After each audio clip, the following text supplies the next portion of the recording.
Good morning, my friends. How you doing? How are we all? How are we? Good morning. How are we doing today? I hope everybody is well. It's been another late night, but I'm here. I'm here. I'm ready to go. How are we doing? Worst day ever. Are some people? I mean, yeah, I hear you. I'm not gonna be unhappy. That's not how it works. That's not how it works. Um, No, I didn't swear up and down it was going to be anything. I have my opinions, but yeah.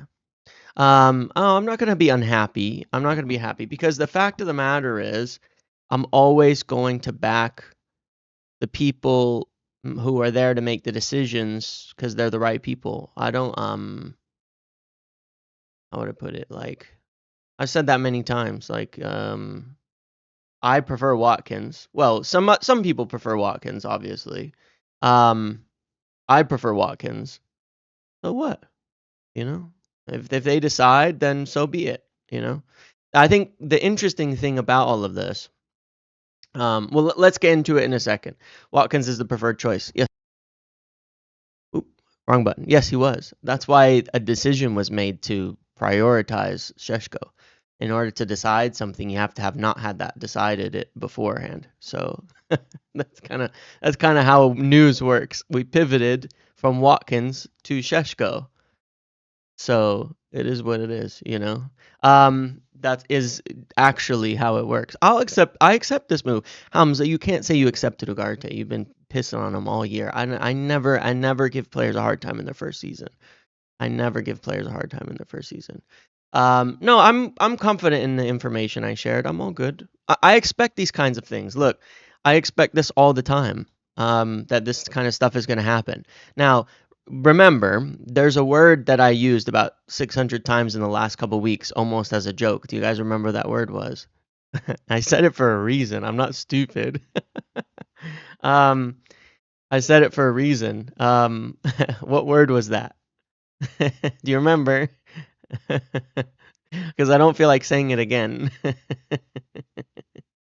um, um, that word was agile, right? Stuart, thank you for all the memberships and the support as usual. Yeah, that word was agile, of course, but Stuart, really, really appreciate that. Thank you very much. Agile. That's what they do. You know, that's what they were intending to be in the latter part of this window is the ability to change from one thing to the next and move it. Don't forget the Salah story. Klopp wanted X, and they said, "No, you're getting Salah, and the rest is history. Let football people make the decision." Yeah, look, I'm not going to be a hypocrite, okay? Um, I'm not the word is Jackson. I'm not going to be a hypocrite, okay? Um, I said when Ten Hag was here that I didn't really like what one of the things that bothered me a lot. Seshko starting tonight coming off the bench. um, One of the things I didn't really like is that when Ten Hag was here, if he wanted somebody, essentially we would veto Don't it. forget the Salah story. Um, Klopp wanted X and they said no, you and are getting Salah and he the rest wouldn't is get history. other Let people. You know, he football wouldn't people make football we wouldn't decision. go for other people, right? And I always gave that story Is of Sesko Klopp, the story we starting all tonight or know, coming off the where Klopp bench? wanted Julian Brandt and the football people said, "Let's get this guy." And it worked out. It ended up being Mo Salah.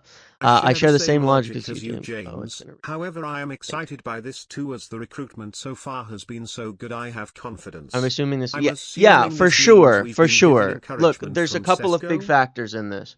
Number one is that there was always prioritized that we wanted people who really wanted to join United. So obviously, Seshko has given big indications that he wants to join United, and that was going to have to be part of it in order to do that. I have the same, but again, like I say, the big thing is like that story with Klopp and what we haven't done. Ruben Amorim, in this same story that's come out, bear in mind, in the same story that's come out, um, there's The there's Ornstein people artist who says are saying United aren't here prepared that to pay the fee they think Villa want in order to the do Ornstein business for article says United aren't Watkins. prepared to pay the fee they think Villa want in order to do business with Watkins. Right. So that's why we've pivoted over to Seshko.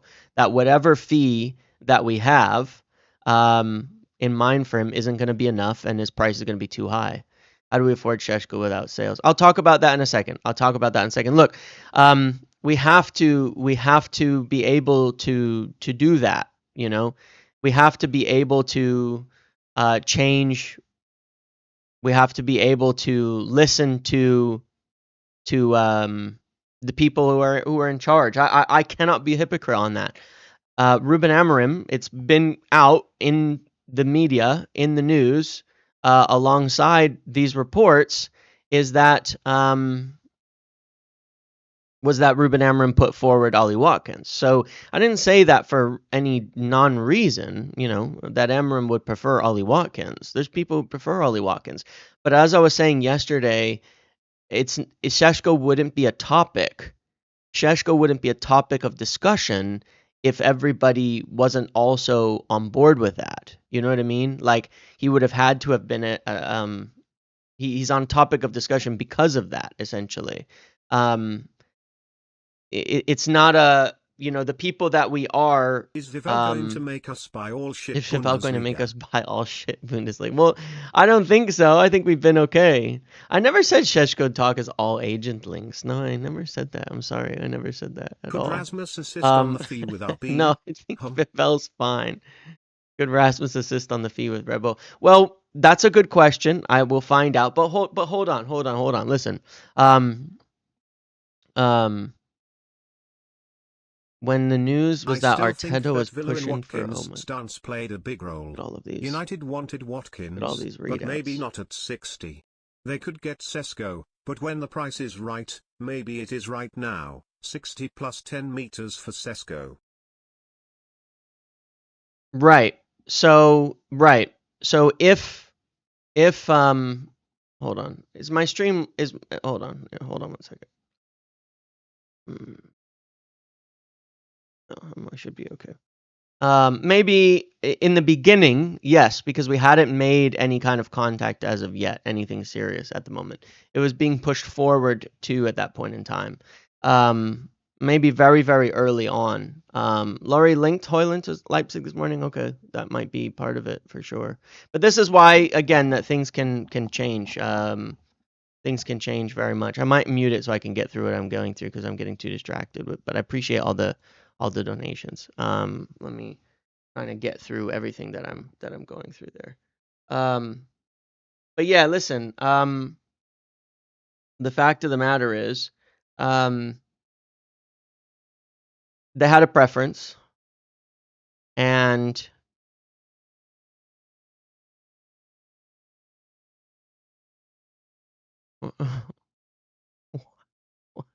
anyway, they had a preference. They were moving for him, but they didn't want to buy. They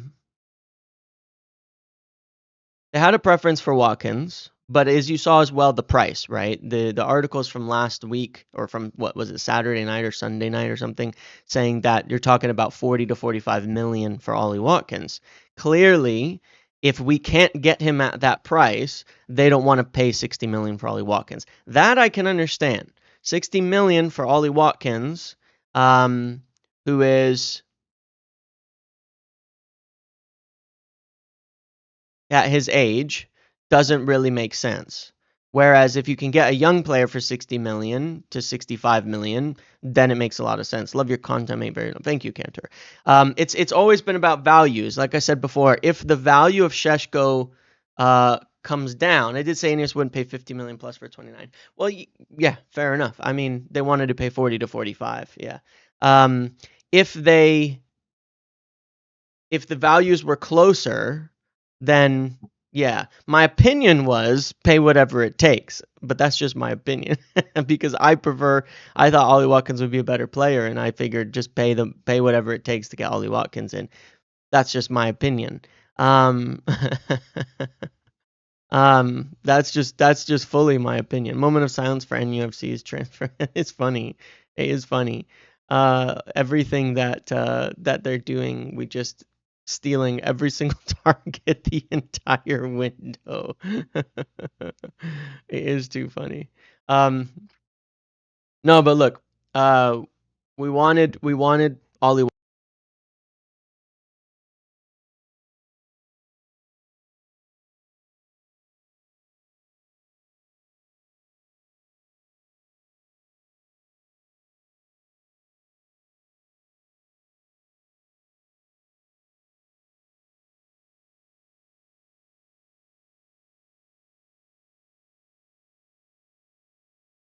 Shit, I got muted. My bad. Muted. Sorry. We wanted Ollie Watkins, but not at the expensive price. I tapped my microphone. On Seshko, we didn't want to pay.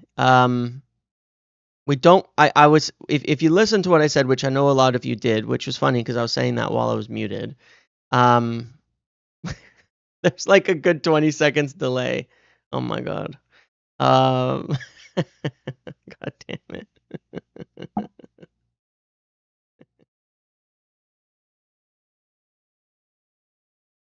Okay, sorry. I gotta catch up with my chat. It's driving me nuts. There's like a huge delay here.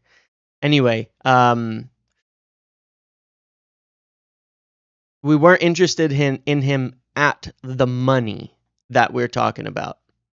At the money. That's always the important point. At the price that we were talking about was always the word.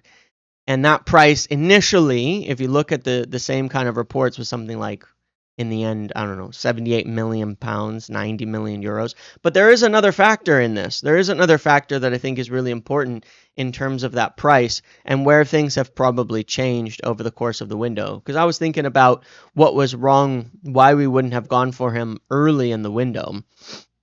And of course, at one point in time, it was a release clause, right?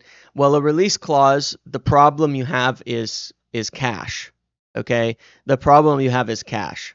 We don't really have a PSR problem. Delap or Seshko comparison. Okay, I don't know. I can compare them, but Seshko's probably better than Delap. I didn't think Delap was that good. I didn't think Delap was that good. But you was that there was like a release clause was being discussed earlier, and now apparently he's got a different agreement, and apparently as well we're talking about maybe getting the price even lower. If we can get Seshko at 60 million pounds, and Watkins is going to be 60 million pounds, then it makes a hell of a lot of sense why we would go and choose him over Ollie Watkins. That makes sense. It just does. But look, the reality of the whole thing is the reality of the whole thing is this: they have to change. They have to be able to change their ideas. They have to be able to pivot. Like for example, you take this. Benjamin Seshko is among those United have kept tabs on, having first looked at signing him, and talks were held last summer with communication open this year, but he is not currently the subject of serious attention. The cost of signing Seshko due to the fee inevitably demanded by Leipzig plus his wages is deemed incompatible with United's budget and his performances in the Bundesliga last season. That's the Athletic last week. So the reality of this, the reality of this is I wasn't wrong. I'm not wrong. Neither were they. We changed. Something has changed that has made him more an option, which is great. Sticking with not buying expensive over 26-year-olds. You're right on that too. We are sticking with our strategy. In order to create a winning environment, you need players with elite mentality, but when you have players like Luke Shaw, it's not possible. I want to say this for Luke Shaw, okay? And I know that this sounds like nothing, okay? And I know people don't like this. And it has nothing to do with football. Yesterday at this event, Luke Shaw gave probably the best interviews to ourselves and the journal and the video guys and the journalists. He spoke a lot. He said a lot of good things. And the point is, I'm not even talking about him. I'm just saying in his there are people you speak with, players you speak with, and the questions, the way that they answer is boring. They don't really like say anything. they're not open. They don't talk.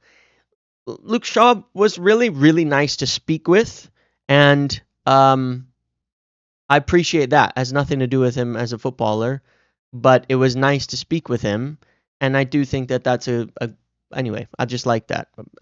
Yeah. Anyway, James, what if Villa dropped Watkins' price now to 40? Then they'd probably be back in for him, because remember, it's not like they've eliminated it. They've said they don't want to pay what Villa they say they don't want to pay what Villa are asking for now. But look, like I said, this was literally last week. This was literally last week. Okay, that same time that on Monday, I think it was. So just over a week ago. And then there was a couple ones through the week where it says we're not expected to push for Benjamin Seshko. So it's the same, great sources posting greatly sourced information that we weren't going to push for Benjamin Seshko at that point in time, because at that point in time, that was the truth. But what has changed? What has changed? KG, if you're watching, write this down in your book. He probably is watching too, These are the things that happen. These are the things that that they should be allowed to do to be agile. So, look, the reality is, let me just summarize it, and then I want to explain why we can afford this. We wanted Ollie Watkins. If we could get him at that 40 to 45 price, I would suggest that we did try in the last couple of days for Watkins, and that it became clear again we're not going to get him at that price. Whereas we got encouragement from Benjamin Seshko overnight yesterday, whenever we did this secret meeting delegation yesterday, and we got more encouragement from him, and that we can get him at a better price. And so now he's the right guy. Nobody's wrong, and variables change by the minute. I wanted Watkins, but not at that price. Not sold on Seshko either, but the board knows better. That's where I'm at, James. This is bullshit. It should be Watkins. There's two very varying message there. Two very, very varying messages on your opinions. Look, the truth of the matter is that we have a group for a reason. In yesterday's video, I said, look, it's not a fight. And I want to make this really, really clear, because you're going to see some absolute bullshit. Okay? You're going to see some absolute bullshit on Twitter and everywhere these days. And it'd be really easy for me, because I said that Ollie Watkins was preferred, to try to stand that up and say, well, there's some huge power struggle internally, and that's why, I'm right, and they still prefer Watkins, and blah, blah, blah. I could do all of that, and it would be a lie. It would be a lie, because that's not how it works. Why do United fans care about resale value if they're selling means it flopped? Just buy the best of safest player. I agree with you there too, for what it's worth. Resale value shouldn't be a factor, but if you can have someone for 10 years, then that is a factor. But anyway, regardless, there's no big power struggle, okay? It's really not how this works. Like I was saying yesterday, you can have this whole group of core people, Amarim, Wilcox, Omar, and Vivell, and there might be people leaning one way, people leaning another way, and it might be, the balance might be shifted one direction and then shifts the other direction because some things change and they reach an ideal agreement. And there's no power struggle. Maybe send Cheeto on loan there. Shaw interview is interesting, saying about the attitude of happiness of the group now compared to last season. There's going to be more quotes that come out too. I was kind of surprised. Here's what I was saying about that Shaw interview. There's going to be more quotes that will come out too from the papers and stuff, but I was kind of surprised at how directly Shaw, this is why I said it was a good interview, just how directly Luke Shaw hinted at, basically said it was about removing the people with a bad attitude, the stragglers. Like, he called players stragglers. Now, I know that some people might not like that, given the situation he's been in, but I do think that Luke Shaw has been, has been massively overhated for getting injured. I don't really think he's been doing that on purpose, and I've had that stance for a long time. you know, but Shaw was very direct, and that I did like that. You know, people could say, well, that's ironic coming from him, but I don't know. I don't think he's purposefully getting himself injured. Do you have to hand back a tier? Is there a ceremony? I'll ask KG today. I'll ask KG today. Do I have to hand back a tier? Do I have to come down? But look, there is no, there is no power struggle at United. Okay, there is no power struggle at United. There is no, um, there's no this versus that, and XYZ is battling, and this person's shit, and now this person's gonna leave, and this person's being stepped over. None of that that's not how any of this works. Okay, this is not how the hierarchy works. Last night, just I'm last night. Oh yeah, there's a Luke. Wait, no, yeah, Luke Shaw interview. Yeah, there's some good stuff on there. No more stragglers, right? Exactly. Last night I was at the event with Andy Mitten, Wes Brown. Oh, so wait, there you go. Exactly. Didn't I just say that? Hold on. Can somebody link that if that is true? If that is actually a tweet, can someone link that? Because I don't see that.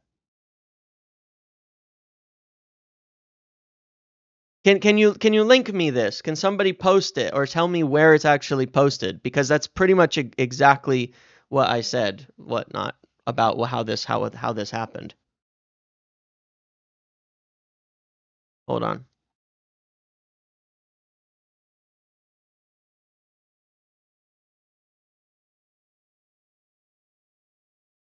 Where is it? No, but where's the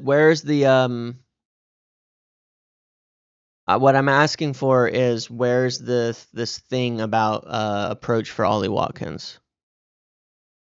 Because that you guys are talking about in the chat. That's what I'm asking for. Hold on. Where do you see that? I don't see anything like that.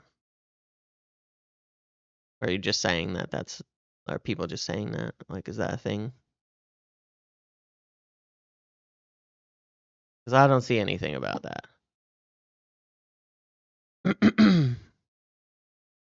But where? You keep saying that. Somebody aggregated. That's why I'm asking. There's no Wheeler tweet. It was not Wheeler. I don't see a tweet on Wheeler's page. Am I blind? What am I missing here? Are people like getting the name wrong or what? I'm confused. Second-hand tweet. Okay. Right. So that's why I keep asking, like, where is it? Because it's not there. It's not where you're saying it is. It's Zane. Okay. All right. Hold on. All right. Hold on a second.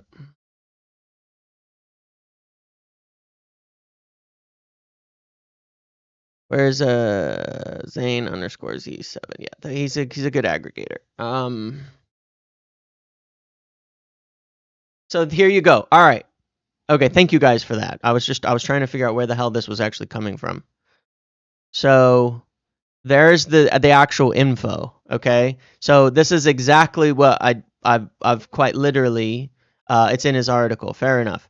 So yeah, this is quite literally what I just said. Okay. We approached Villa over that. They did not want to sell. Significantly higher offer needed to alter that stance. Seshko now first choice. So it is a pivot. We tried for Ollie Watkins first as the preferred individual, and they didn't want to sell at that price, and we moved on. So there you have it.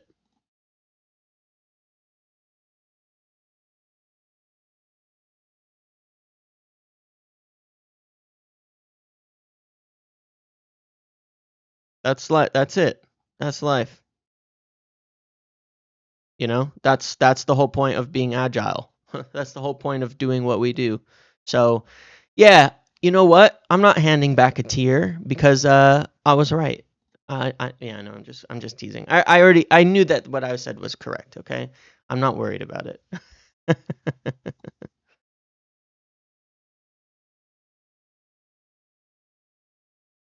Yeah. I think I said that not 10 minutes ago on the stream. That's what we did. We approached. It was too much. They weren't going to accept the price that we were looking at, so we've moved on to Benjamin Seshko. Anyway, yes, no internal. I'm staying at tier 1, confirmed. We stay at tier 1, okay? We stay at tier 1. We tried to buy Ollie Watkins because he was our priority, and now we've moved on. Yeah, look, but this is why you have a hierarchy. This is why you have a hierarchy, and this is what is actually exciting to me. Okay, the fact that the fact I'll go to Sully's tweet in a second, guys. The fact that we instead of saying, okay, we want Watkins, the manager wants Watkins, we bid 4.5, 45 million. Now we're gonna bid 80 million for him. Now we're gonna bid 80 million for him. We're just gonna pay the 60, which is what I wanted. Which is what I wanted. Which is what I wanted. That we would pay 60 million. But they're not. They're not gonna do that. Fortunately, they don't listen to me. That's why I'm not in charge. But instead they move on to the next kind of target. No, what I said was we don't rate Seshko at that price, which was like 90 million. Okay, but yeah, this is why I'm not director of football. They made the smart choice. They bid for, or they made an offer to Aston Villa for 45 million. Didn't accept it. Price too high. They move on to the next target, and it seems like that target is pushing for us. So look, there's no internal power struggle. So yes, as Sully says, there's agreement from within on going for Seshko. That's the point. There's no power struggle. They can end up agreeing on the right thing to do and move forward on that. And it's about pricing and valuation. We might have felt that Watkins at 45 was the best possible deal.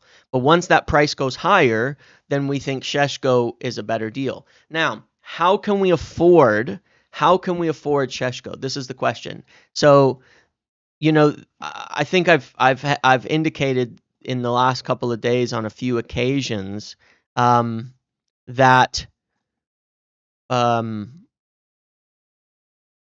we kind of do have some money, and we do.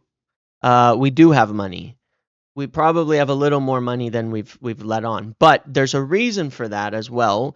That's going a bit under the radar. Now, yesterday, I think it was in yesterday's video, I explained that it's not the price. The price is, when we look at a player, the price is important as to the valuation, right? We don't want to pay a crazy price for a player that we value a lot lower. We want it to be around the same price. However, the biggest factor in whether we can do a deal or not is the how we pay it, the cash. Okay, is the cash aspect. Seshko at potentially 60 million isn't that bad. He's better than Højlund. He's also big, tall, talent. We upgrade in height. Arsenal versus United now becomes pretty interesting if Seshko comes in. Yeah, it is. Yeah, well, that's true too. No, look, I'll talk about that. Yes, we'll talk about that in a second. Yes, not paying 30 million for Delap, we got Mbumo at 16 million. So we've actually ended up with more cash than we had for our initial plans.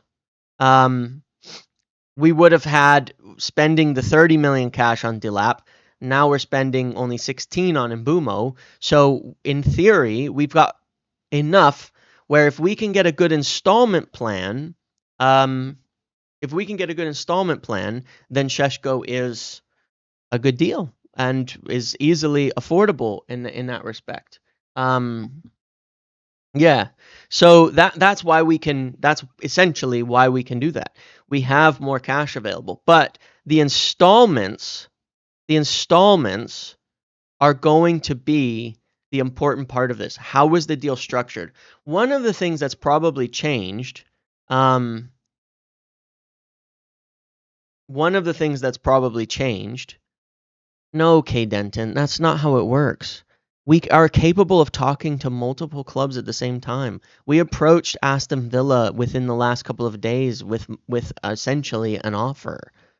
So we were talking to Leipzig and we were talking to Villa. That's what we're supposed to do. We made an offer for Watkins. They didn't want to accept it. Meanwhile, we're talking to Leipzig and Seshko, and we're getting encouragement. That's what competent teams do, is they have multiple targets. People always say, like, we only work on one deal at a time. No, we don't. We only work at one target at a time. No, we don't. We've been doing this all summer. We've been talking to multiple teams at the same time, multiple clubs at the same time. But thank you. I appreciate it. I don't think you meant it to be accusatory either, but that's the explanation. We work on multiple players at the same time. So even if one is a preference, even if one's who we want, we move it to. Think about the Mbumo situation, okay? We preferred Liam Delap to Mbumo. Can you kind of believe that?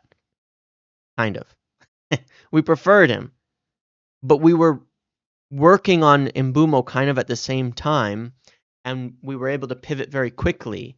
When we got rejected by Delap, we were able to pivot very quickly to Mbumo. Now, it took a while to get Mbumo done, but we pivoted to working on Mbumo, like trying to get Mbumo done pretty much right away, like within days. So they've done well at this window. I think they've done better than that, than years past.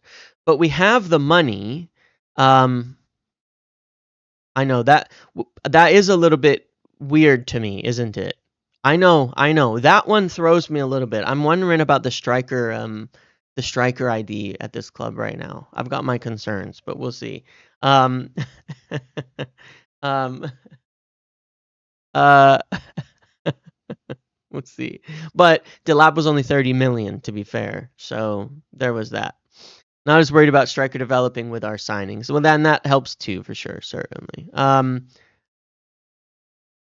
Look, I'll go back to, because somebody donated. I wanted to kind of talk about what the positives, of course, are with Benjamin Seshko.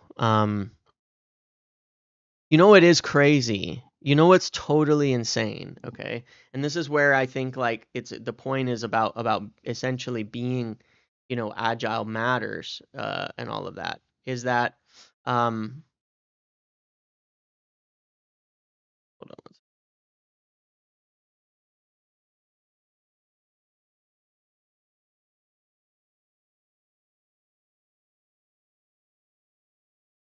on. If we have good installments for the summer, it wouldn't hamper us in the later seasons because it's favorable now, then it wouldn't be later. No, good installments would mean we have good payment plans over time. We have the cash because we've spent less cash than we were planning to. If we just need good installments on this. At the beginning of the window, I believe Benjamin Seshko was a release clause, and that made it really, really difficult. Then he had an agreement. Now we've had this discussions. If it can be done in installments, then I think the price becomes less of an issue. And if you can get him in 60, 65 million in installments, then the price becomes less of an issue. And that's what I would say as well. Surely we have indications that the payment terms would be favorable in order to move that. Oh, I got to change the Watkins fund to the Seshko fund. No, we're going to change it to something else because we have the Seshko money. We need to change it to the, Baliba fund or something, some we need to change it to the midfielder fund.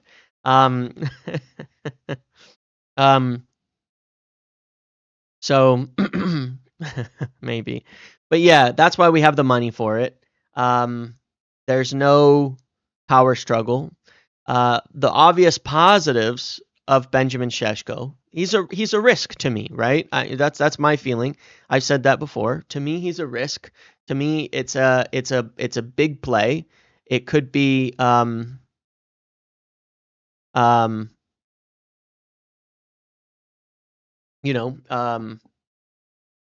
it could be a it could be it's a big risk. It could be but it could work out. It could work out, He's a big, giant, tall player who has, serious physical abilities. And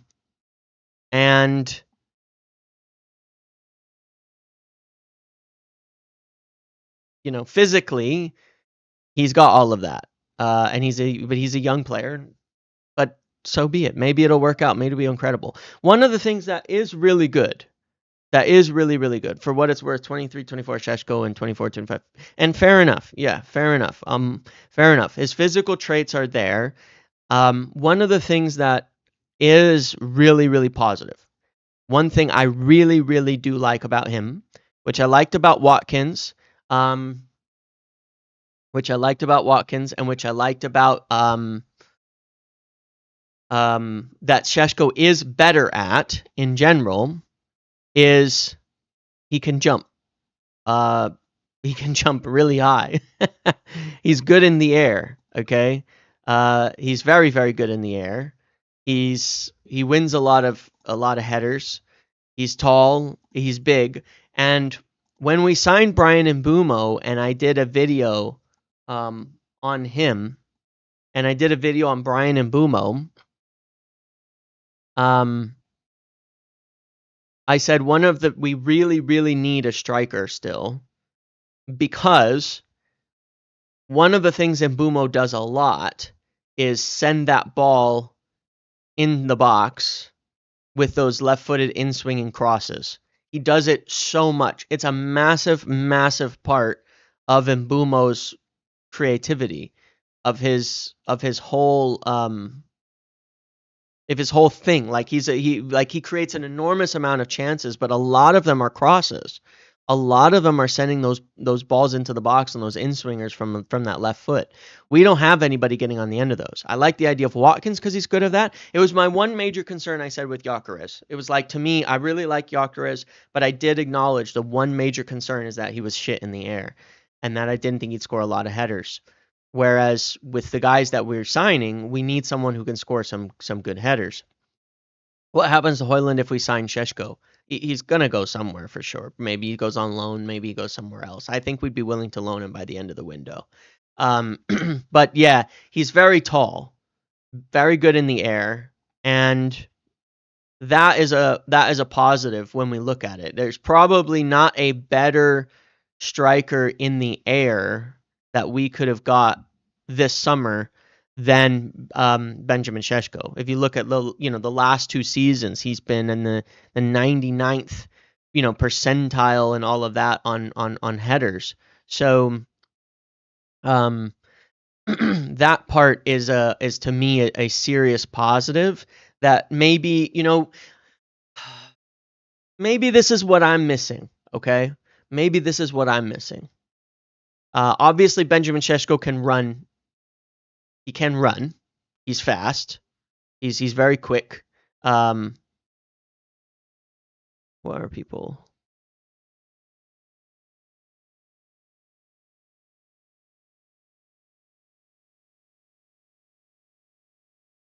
Yeah, I see there's some stuff on Donnarumma as well, which is intriguing. That we've actually inquired over Donnarumma.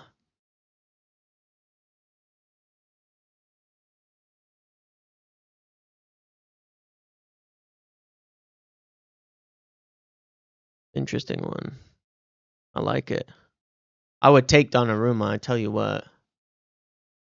I would definitely. We still very likely need to sell Altai, but to do that. But I would certainly take Donnarumma as a top keeper as well. Lamens. It'd be so expensive. Well, it depends, doesn't it? I guess we'll see. It might be a market opportunity, because if they're signing Chevalier, maybe he'll be available on the cheap. Maybe he'll be available. But we'll see. We'll see. I think that's early doors. And we need to make some space. But yeah, Donnarumma free next season. That to me is interesting. Like, what if we just sign him on a pre-contract for free in January instead? Let's keep an eye on that, because we do need to move by India.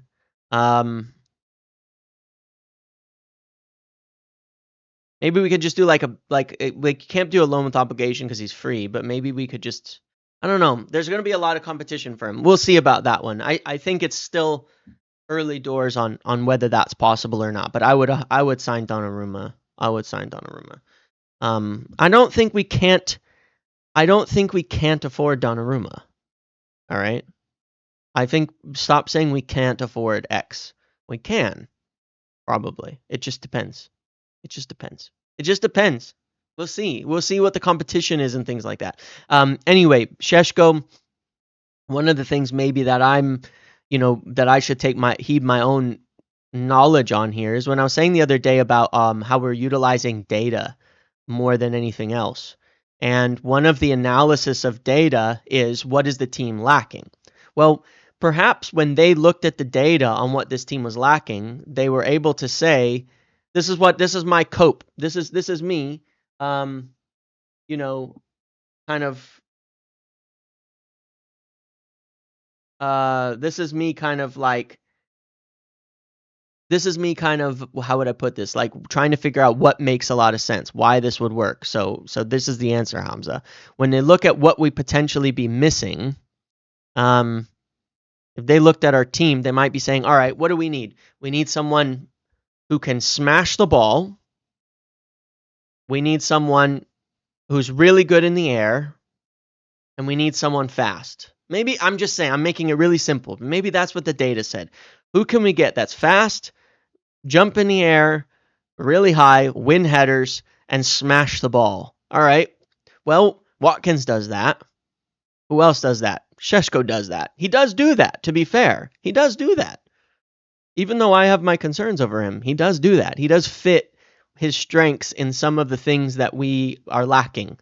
Heading ability, all of that. And to be fair to myself here, I have said I really want a striker who can win headers. Have I not? I think I've said that all summer, that I really, really, really would like a striker that can win headers. Because we've been so bad from set pieces and so bad in the air. So I can cope with the signing, and I'm not going to hate it. I'm never going to hate a player when they join. And I respect that the people involved know a hell of a lot more than me. They know a hell of a lot more than me. So I'll get over myself. I'll put on my big boy pants and I'll support Benjamin Seshko. To be fair too, I really wanted him 2 years ago, I think, when we were first linked to him, and last year. I was even reporting on it last year. So, hey, just a personal opinion. I would suggest to anybody, let's trust them that they know what they're doing, because I think it's the right people. I think it's the right people. I think the right people are in place, and I think they're making the right decisions. But too many of you didn't do the same with guys like Ugarte. Too many of you guys didn't do the same. So Hamza, you need to give Ugarte a much easier run this season. You must. You must. Most of you. You got to support these players a little bit more. I'll get on the hype train. I'll be fully on board. But listen, I wouldn't have done like the debate with KG and things like that if I wasn't like obviously interested in discussing it. I just like having my opinions. Seshko's finishing is good, but I would like to see him work on finding more striker positions. Too many people wrote off Ugarte. Too many people wrote off players before anything even happened. So let this be a lesson. Look at me. I don't rate Seshko, or didn't rate Seshko for the money. Got major concerns over him. I'm gonna back him 100%. 100%. So he gets the full season of 100% backing, and I want to see some things from him for sure. But he gets the whole season of full backing, and at least, and I hope that it goes extremely well, because I want United to win, and I want him to smash it. I want him to prove me so wrong about my concerns over him. Nothing would make me happier. I think he's a much better player than Rasmus. And to be clear on a couple of things, let's be clear on a couple of things. No, when I say one season, I'm not saying I don't back players after one season. What I'm saying is I kind of have a rule that in the first season I try to avoid criticizing them much. In their first season, I try to avoid like practically any criticism. When Xerxes was getting a hard time during the first months of the year, I backed him and I said, yeah, he's having a tough time, but give him time. He's young. He's just joined. And I think it turned around a lot. I've backed all of them and tried to reduce any sort of criticism on him on the first season because I think it's unfair. I think the second season is a better judge of them. De Ligt, I've got my concerns, but I like him and I want to see what he can do in the second season. And I was very encouraged by how he played on Saturday with Yoro and Heaven and with the system more set up. So I just think I wish we could be understanding that it takes a bit more time to people to integrate into these teams, and it takes a bit more time to get on track and joining in the Premier League. And I think that Seshko will take some time as well to adjust, to be honest. I think he will. And hopefully we can be patient with him on that too, because I think we'll need to be. I wanted Watkins, and I hope I'm proved wrong. Exactly. But as well, I think this will give us the option to obviously play Xerxes and things like that. But I also do want to say, Seshko is much more experienced than Rasmus was when we signed him, and he's even more experienced than Xerxes was when we signed him. So he's been playing for quite a while. He's been playing a few years. He's not like an insanely inexperienced striker. He's not like some insanely inexperienced youth player. I think it'll be better for him if we get him. Yeah, I see that. And then there's a story now about Donnarumma. I can't remember. When I was asked the other day about this, because it first came up in the beginning of June, right? The Donnarumma stuff. And at that time, what I was hearing was that it was, his agent was trying to, at that time, working on getting a contract.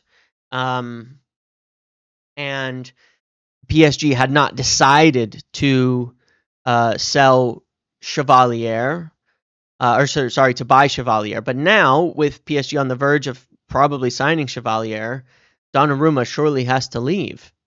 That's an opportunity that I think United. This is another pivot. Okay, this to me is another pivot. It's another serious pivot.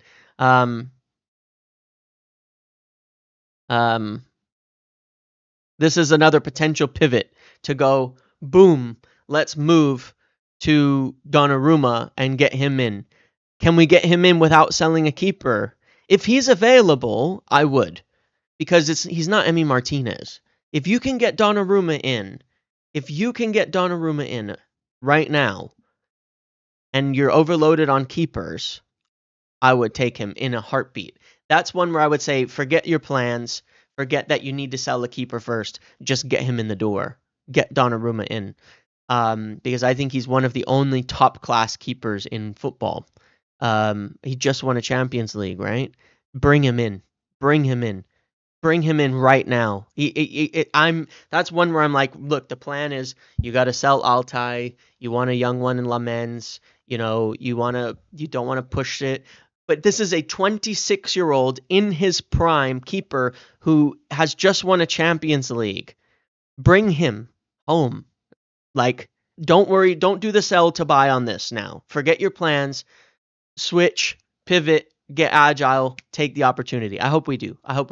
Because I think that would be insane. If we do that on Donnarumma. I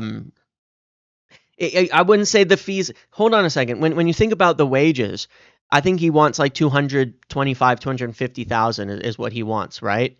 He's won the Euros. He's won a Champions. He's a winner.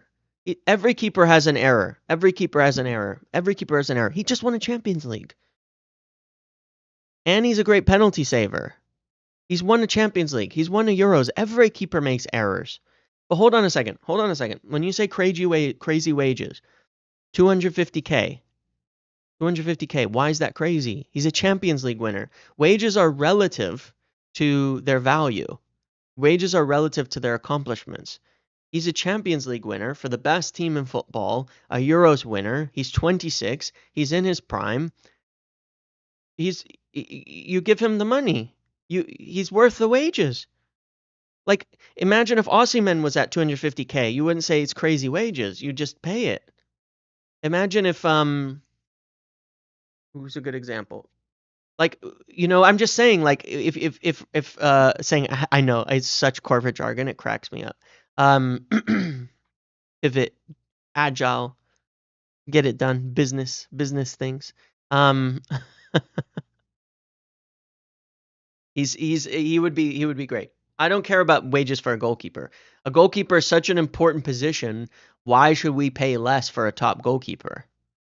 I don't understand that. Why is it a less important position? I think it's just as important as any other position. Like, should we pay higher wages for a right back? No. Like, pay the wages, man. I'll take him. Yeah, I wouldn't pay like 400K for him because it kind of break the wage structure, but 250K would be, to me, fully acceptable. Sorry, I just wanted to pull up to credit Chris Wheeler because I'd only shown the aggregation, but here confirming. Understood United approached Villa over a deal in the range of 45 million for Watkins, but they did not want to sell, and it would have taken a significantly higher offer to alter that stance. Watkins would have given Amorim the Premier League experience he wants, but Seshko is a younger one with a higher fee. However, 60, 70 million plus add-ons to certain clubs, etc. So, yeah. So, sorry, I just wanted to kind of pull that up there because that is exactly what happened. We prioritized Watkins. We made an offer, we made an approach with an offer, and they didn't want to accept it. And now we've moved on to a different target. And I think that that's smart, and I think that just goes to show what happens. Get rid of Sancho plus Rashford wages equals Donnarumma's wages. Yeah, well, just Sancho's. Yeah, just Sancho's. Yeah. Yeah, I think Donnarumma is an opportunity we shouldn't pass up. If he's possible, then we break the plans for him. Can I pull up keeper stats? Hold on. I think that site has keeper stats. You're asking me, sorry. Donna. His stats don't look very good, do they? But why? Oh, his stats look terrible. I don't know, man. Keeper stats, his stats look terrible. But I can say for sure that I feel like that's misleading because Donnarumma's a good keeper. But then again, it's like some of the stats, it's hard to. I mean, you know what the problem is? You know what the problem is with Donnarumma stats? You know what the problem is with keeper stats? Is it's possession based, right? So like, I look at his stats and it's like defensive actions outside the penalty area. Well, how is he going to have a high number of those when PSG have 70% possession in the league? He's never going to do it. He's never going to be touching the ball. How many goal kicks he has, touches is low. All of those things are low, blah, blah, blah. Everything's really low. So, yeah, he rates really high in goals against, and that's about it. So it is hard to judge because he probably doesn't have to do much at PSG. But I like Donnarumma a lot. Right, and goal kick length being lower if for a keeper who plays it short. Yeah. I like Donnarumma when I've watched him. I liked Donnarumma when I watched him for a long, long time. I've liked it when I watched him. So yeah, better off looking at Champions League. You're probably right. I don't think I can, but yeah, for sure. I don't think like I can get the graphs for that, but yeah. But no, I really like Donnarumma. I like Donnarumma. Yeah, I think keeper stats are probably extremely situational. It is funny because like a keeper who's on a worse team who faces a lot of shots and saves a lot of shots is going to have kind of the best stats, I would imagine. Which we've seen. Like I think Onana in Ten Hag's second season had crazy stats. Because we were facing like 100 shots per game and he was saving a lot of them. So, yes, I'll be at the Guinness. Yeah, just briefly before I forget, I'm not going to end the video quite yet, but I will be at the Guinness Gate Open around noon today. Oh shit, that's in an hour. I'm going to have to get going soon. Um,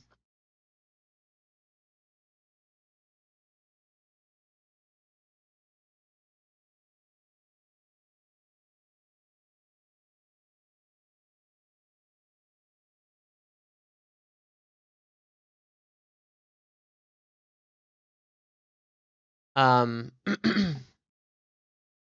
yeah. No, look, it is what it is. It is what it is. I think I'm gonna back myself on Donnarumma. I think Donnarumma is really good. I think he's a really good keeper. That's all. I think, and he's won a Champions League. He's won a Euros. Anyway, it's all good. I back him on that. But I would like us to do that.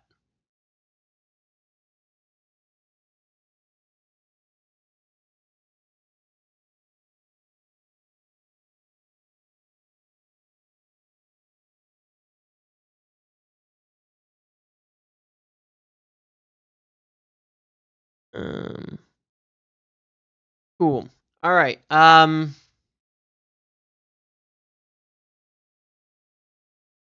Is there anything in the? Yeah, there is something in the Donnarumma links. We've been quite interested in Donnarumma. Yeah. Sorry if you're here. This is my last day. Yes, tomorrow I'll be flying out. But if you're here in Chicago, I'll be at the Guinness Open Gate with the United View guys on at 12 to about 3, and then we'll be riding the bus uh over to the stadium, and then there's a few tailgates over there. There's a few tailgates over there. There's a Premier League one. There's a Supporters Club one. I'll bounce around between all of those. And then the game. So if you're around, come to some of these events. You can meet. Everybody's going to be out there. It should be a great time. And then I'll be at the game, and then I'll be doing all that, and then I'll be leaving in the morning. Um, yeah. No, look, look. I just want to summarize the situation. Is exactly how this happened. Ruben Amorim prefers Premier League experience. That's what he was wanting the season players to make an immediate impact. He really liked the idea of Watkins more. There was probably a little more support for Watkins, but not at 60 million.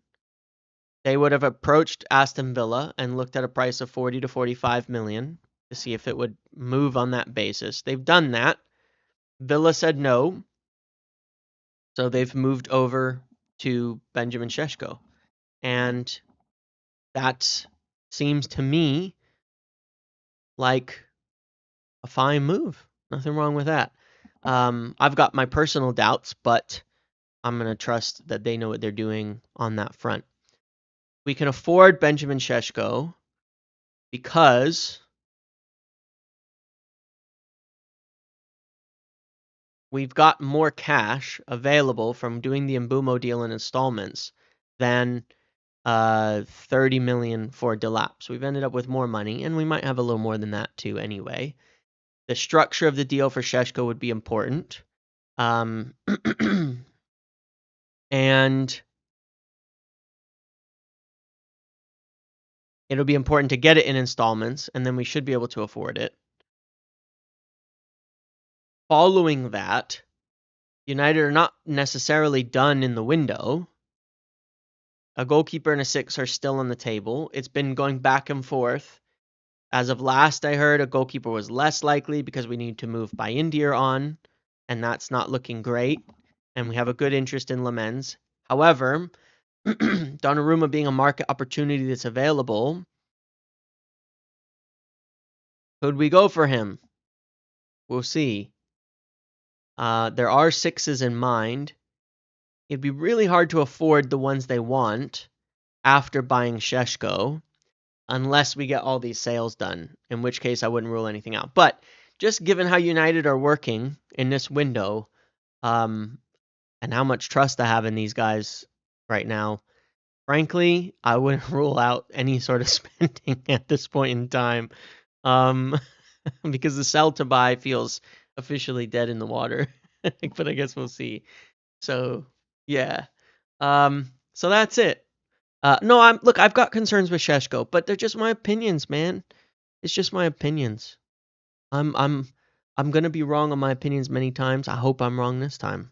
That's all. And I'm gonna trust them more than anything. All right, guys. I've got to end it here because yes, I got to get ready, got to get some coffee, and then head over to the Pivot FC is killing it over their first choice recruitment team. I know our Pivot FC is so good. I'm not defeated. I am tired. I was up really late with a lot of people, but I'm ready. I've got a long day ahead of me now. It's like I've got to tailgate and do events from 12 till the game starts at 8:30 at night. Like, and then I have a flight. I'm not looking forward to all of this. Anyway, I will see you all later. Have a good evening. Have a good night. Enjoy the rest of your day. I hope to see some of you at the events, and I hope we have a good game to keep this positive energy going. Okay. Thanks for watching, you guys. Please smash a like on the video on the way out, and thank you so much for all the support, and I will see you all later, okay? Have a good one.